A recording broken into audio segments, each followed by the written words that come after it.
ఆ ఫార్ములా గుర్తుంటే రేపు మీరు పెద్దవాళ్ళు అయ్యాక మీ పిల్లలకి చెప్పొచ్చు. తరువాత అందుకే వారికి కర్మల వల్ల వచ్చే బంధాలన్నీ తొలగిపోయి శాశ్వతమైన విష్ణు పదం అంటే మోక్షం లభిస్తుంది.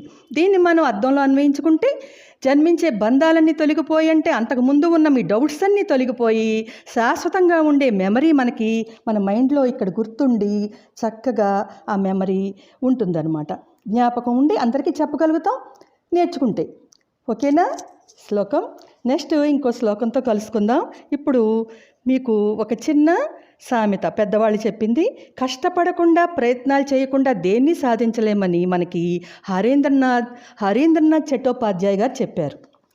తర్వాత మీకు చిన్న రీడిల్ ఇస్తాను. ఏంటంటే అడిగేవారు ఇచ్చేవారు చాలామంది, అడుగుతారు ఇచ్చేవారు కూడా చాలామంది, కానీ దాన్ని మనం ఉపయోగించేవాళ్ళు చాలా తక్కువగా కనిపిస్తారు. అది ఏంటి అనేది ఆలోచిస్తారా? మీ కామెంట్స్ ద్వారా చెప్తారా? ఓకే, నెక్స్ట్ శ్లోకంలో కలుసుకుందాం. ధన్యవాదాలు. హరే కృష్ణ.